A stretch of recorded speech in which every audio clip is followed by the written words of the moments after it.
황동현의 시선집중 2부 듣고 계시는 지금 시각 8시 13분 지나고 있습니다. 기밀 유지가 요구되는 정보나 사건 수사 또 이에 준하는 국정수행 활동에 쓰이는 경비를 보통 특수활동비라고 명명을 합니다. 그런데 이 기밀 유지가 필요한 사건을 수사하는 기관도 아닌 국회에서 특수활동비를 쓰고 있었다라는 기사들이 나오면서 국민들이 굉장히 의구심을 갖고 있는데요. 국회의원 특수활동비 폐지해야 한다라고 주장하고 있는 정의당 윤수아 의원 연결돼 있습니다. 관련 이야기 들어보겠습니다. 안녕하세요, 의원님. 네, 정의당 윤수아입니다. 네, 반갑습니다. 이 국회의원 특수활동비 도대체 언제부터 어느 정도 규모로 이렇게 지급이 되어 오고 있었습니까? 그러니까요. 특수활동비가 이제 기밀유지 필요성을 느끼는 국정활동에 쓰이는 돈으로 네. 주로 이제 정보 및 사건 수사, 국정 수행 활동에 직접 써야 되는 경비 등에 사용하도록 이렇게 규정이 되어 있거든요. 네. 그런데 이제 1993년 이전에는 판공비라는 이름으로 쓰여다가 94년부터 특수활동비 업무 추진비로 나눠서 쓰고 있어요. 네. 근데 지난해 제가 예결특위를 하면서 사무처에다가 그때 질의를 하기도 했는데 1심 때 그때 당시는 1심 때 이미 그 공개하라고 했는데도 불구하고 항소를 했단 말이에요. 그 비판하면서 국회 특활비를 없애라 이런 이야기를 했는데 긍정적으로 이야기는 계속 지금 진행되고 있고요. 네. 이제 특수활동비 경우 지급되고 있는 규모도 정확하지 않았는데 최근 한 시민단체가 이제 정보 공개에 대한 대법원의 판결 그 결과로 일부 기관의 금액이 공개됐죠. 공개된 걸 보면 2011년부터 13년 3년 동안 사용된 비용이 약 240억 원, 평균 80억 원의 특수활동비가 지금 지급된 것으로 확인되고 있죠. 올해 예산은 62억 원으로 지금 책정돼 있습니다. 네, 상당히 또 어떻게 보면은 좀 많은 돈이라면 많은 돈인데 이것이 지금 뭐 영수증이나 아무 없이 그런 증빙 없이 지출이 되고 사용이 됐다는 이야기 아니겠습니까? 그렇습니다. 예. 네, 정의당에서는 이런 특수활동비를 받아본 적이 있으신가요? 아니. 불행하게도 뭐 웃음입니다만은 받아본 적이 없습니다. 그런데 이제 저희들이 공동 교섭 단체를 구성한 이후에 노회찬 그 원내대표가 그 대표로 있으면서 이제 들어오기 시작한 거죠. 그래서 이제 이 문제의 심각성을 더욱더 체감하게 된 거죠. 다시 말하면 이 노회찬 의원이 원내대표가 되면서 대표 활동비 형식으로 특수활동비를 받게 됐는데 그때부터 이 문제의식을 더 강하게 느끼시게 된 거네요. 그 전에 이제 저희들은 특수활동비를 폐지하자고 하는 당론을 했던 것이고요. 가졌는데 실제로 우리가 뭐 상임위원장을 해본 것도 아니고 그러기 때문에 그것을 실제 받아본 것은 이제 처음이었고요. 아예 거부를 했는데 그것이 거부도 안 되는 거예요. 들어오는 거예요.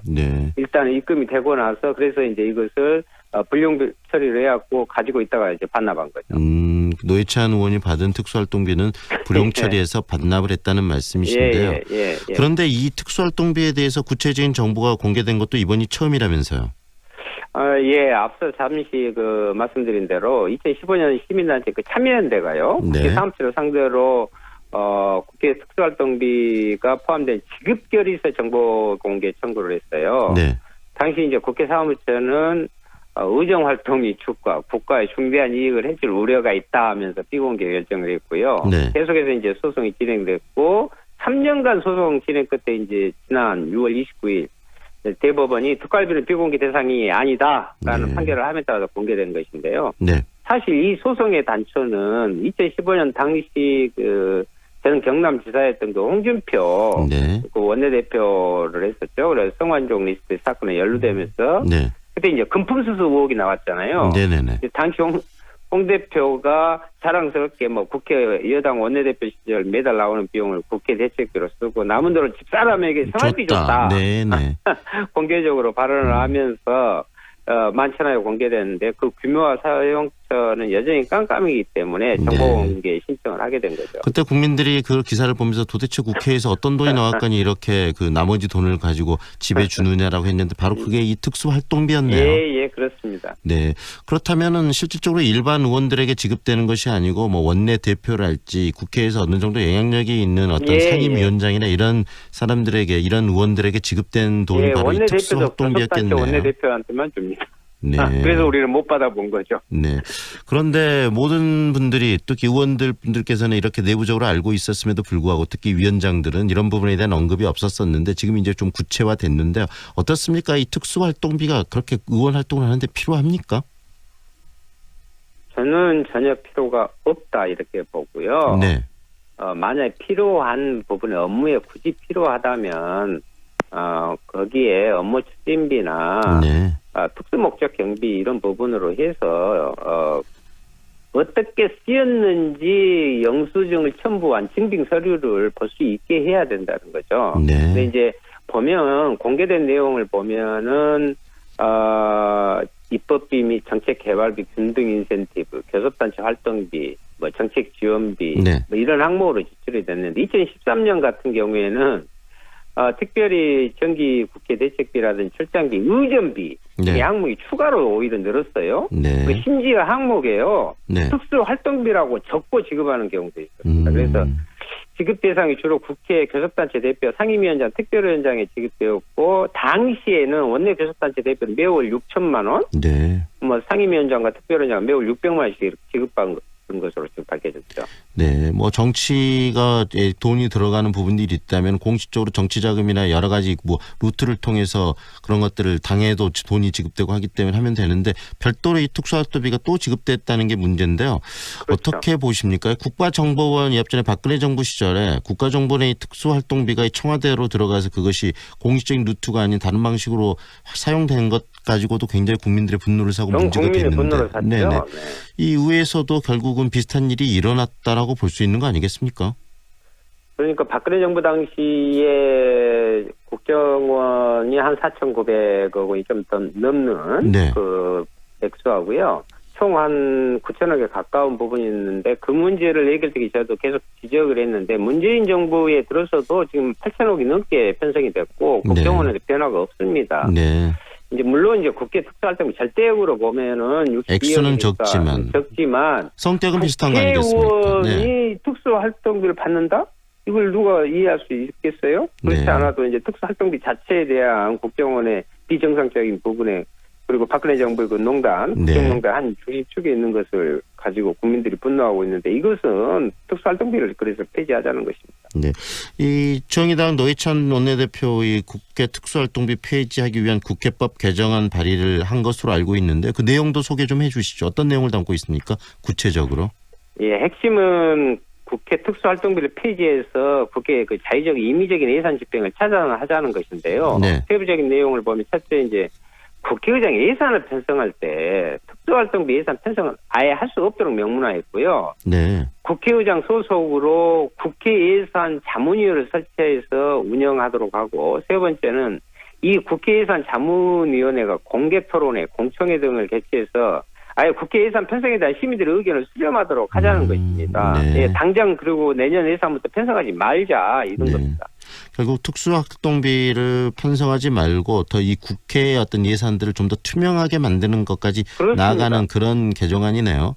네네네. 의원들의 입장들은 어떻습니까? 일단 정의당 방금 의원께서 말씀하신 것처럼 뭐 받아본 적이 없고 최근에 더 구체적으로 뭐 원내대표 하면서 이 특수활동비의 실체를 봤다라고 말씀하셨는데 다른 정당의 의원들의 입장들도 많이 좀 들으실 것 같아요. 의회 내 분위기는 어떻습니까? 저희들이 이제 보통 그 입법 발의를 하면 상당히 그래도 정의당에서는 정책 내용이 뭐 좋으니까 많이 해주시거든요. 네. 근데 이번처럼 그 입법 발의를 하려면 10명 이상의 의원들이 공 발의를 해줘야 발의가 되거든요. 네. 근데 이번처럼 어려운 것을 처음 봤습니다. 저희도 처음에는 정의당 6명 외에는 네. 그 뜻에는 뭐 좋다 이렇게 하면서도 발의를 해준 분들이 없었는데 겨우 지금 10명 넘어서 이제 네. 발의가 된 거죠. 네. 근데 의원들은 대체적으로 계속 이제 너무 이제 국민들의 비판이 많으니까 그 부분은 뭐 동의를 하는데 폐지까지 아니고요. 네. 뭐 저 개선책을 마련해 보자. TF를 구성해서 그 제도를 마련해 보자. 이런 지금 이야기들은 좀 활발히 되고 있습니다. 네, 개선책이라는 게 그런데 실질적으로 폐지가 아니라면 뭐 활용 용도나 약간의 그 투명성, 증빙 서류 뭐 이런 정도가 될 가능성이 많은 거 아니겠습니까? 예, 예, 그렇습니다. 그래서 그렇다면 특수활동비를 전체적으로 완전 폐지가 아니라 네. 개선해서 조금 더 액수를 줄인다든지 네. 아니면 거기에 대한 증빙 서류를 첨부하게 한다든지 하는 정도로 지금 이야기를 하고 있죠. 그런데 네. 국민의 95% 이상이 폐지 내지는 개선에 지금 동의하는 여론조사까지 나왔잖아요. 네. 그걸 유의해야죠.